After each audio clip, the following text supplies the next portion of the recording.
what's up you guys? Welcome back to my bookish world. I'm Alex and today I'm going to be doing my best books of 2020. So I have a top 5. They're not going to be in any order, just because, I don't know, that seems a lot of work. But I do have some honorary mentions first. So, yeah. The first honorary mention that I have is Daisy Jones and the Six. I read this twice this year. I absolutely loved it. And it's just definitely something that is going to stick with me. And I really am excited that they picked this up, I believe, for a TV show on Amazon Prime. So, yeah, I absolutely loved it. Taylor Jenkins Reid, by the way. And then the other book, I have another one, but here's the other one that I own, is One True Loves by Taylor Jenkins Reid. I also loved this one. I read another one by her this year too, and I loved it, but this one just stuck with me just a little bit more. And yeah, I absolutely adored it.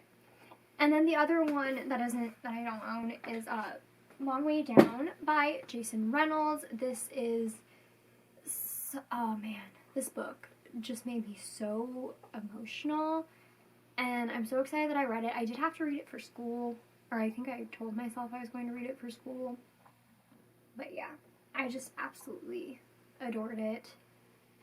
And I want to own my own copy. I'd like to listen to it on an audiobook and also pick up the graphic novel just because I loved it and I would love to read more from Jason Reynolds in the future. So, those are my honorary mentions. Let's get into my best books of 2020. Like I said, these are in no particular order. I just kind of put them down 1, 2, 3, 4, 5. It doesn't mean that the first one is my absolute favorite, but these are the ones that just kind of stuck with me. So the first one is Red, White, and Royal Blue by Casey McQuiston. I read this back in September, I think, and I absolutely adored it. As soon as I finished it, I put it on my Amazon wish list so that way I could get it for Christmas, and I'm so excited that I got my own copy for Christmas because, yeah, I definitely will want to reread this in the future. It just made me so hopeful and feel good, especially as, like, all these stressful things were going on, especially with the election coming up. And yeah, it's just definitely something that I'm going to want to reread in the future, and Casey McQuiston is now like an auto-buy author just from this book, so yeah. And then the next book that I have on my list is Felix Ever After by Casey Calendar. This book, I believe, is actually the first book that I read with a trans main character, which was very exciting, and honestly a little sad. I wish I would have read more before, but I'm definitely going to try to make that a priority in the future and find more books with trans main characters. But Casey Calendar has a beautiful writing style. I loved Felix so much. I loved Felix's journey to finding who he is, and I adored it. And I really recommend it. It's just something that was so wonderfully written and so beautiful, and I feel like will be so important for years to come, especially for teenagers trying to figure out who they are. So, yeah. And then the next book is The Black Flamingo by Dean Atta. This book is so wonderfully and beautifully written, and I'm so excited that I read it this year. It's told in verse, and Michael's his name. You would think I would remember characters' names. No. Michael is just such an amazing character. We follow him from when he's a kid to when he's in college, finding who he is, and it's just such a beautiful story, and, you know, it's a Stonewall Book Award, it won a Stonewall Book Award. It's just beautifully written. The prose, the verse is just so beautiful. It really does feel like poetry, and yeah, this also put Dean Atta in, like, an auto-buy author position for me, because if he writes anything this beautiful in the future, which I'm sure he will, then I don't know how I won't love it. You know, yeah.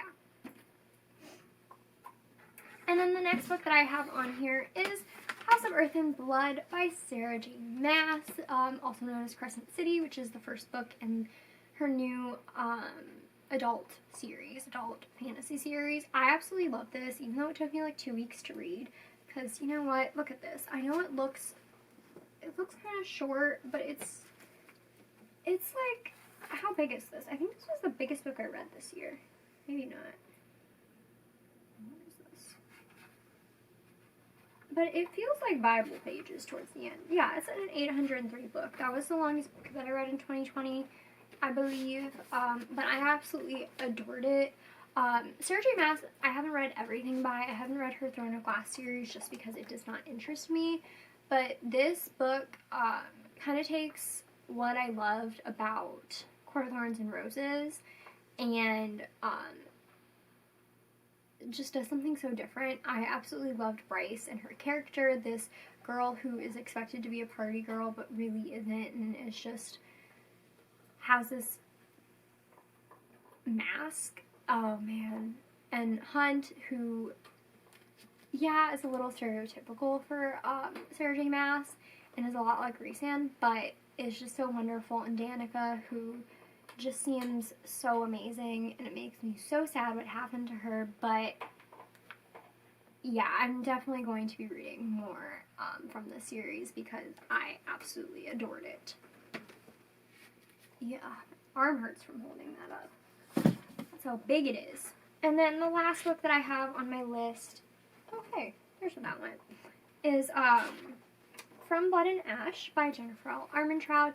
If you know nothing about me, then hi, hello, I am trash for Jennifer L. Armentrout, which you'll see probably later this month, early February, because I'm pretty sure I'll have a JLA themed haul coming.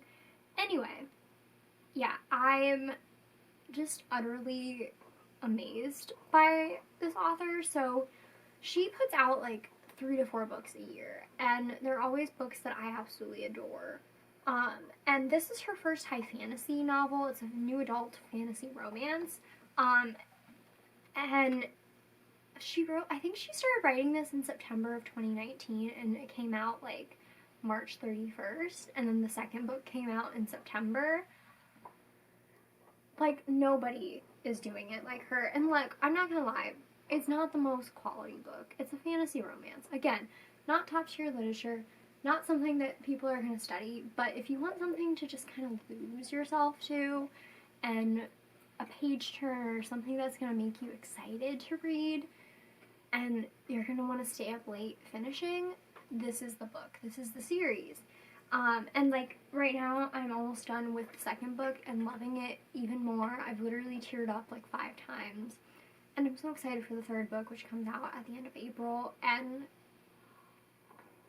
I like almost want to cry because these books, I've been following this author for what, like 6 years now? Something like that. I started following her when I was a sophomore in high school, is when I first read one of her books. And since then I've caught up with her. I've read all of her books. Literally Kingdom of Flesh and Fire is the only book by her that I haven't finished. And she's always been an author that I've absolutely loved, and so seeing her get recognition from this series and people loving it and raving about it makes me so excited for her because she completely deserves it. It also makes me a little sad because my wallet, because more companies are wanting to do merch with her, but it's fine.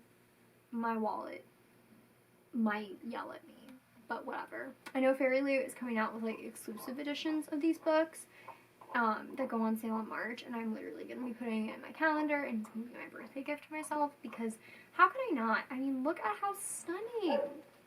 Look at how big this baby is. So, yeah, I don't have any other words to say. I absolutely adored this book. I'm absolutely loving the second book. I'm pretty sure it'll end up on my best books of 2021, unless I read, I don't know. It's just amazing, and that's all I have. So thank you guys so much for watching. Let me know in the comments what your favorite books of 2020 were. Let me know if we had any of the same ones, or just let me know, because you know what, I'm always looking to build up my TBR. But thank you guys so much for watching. Don't forget to comment, like, and subscribe. Follow all my social media down below. That's Twitter, Instagram, and Goodreads. And I will see you guys next time. Bye!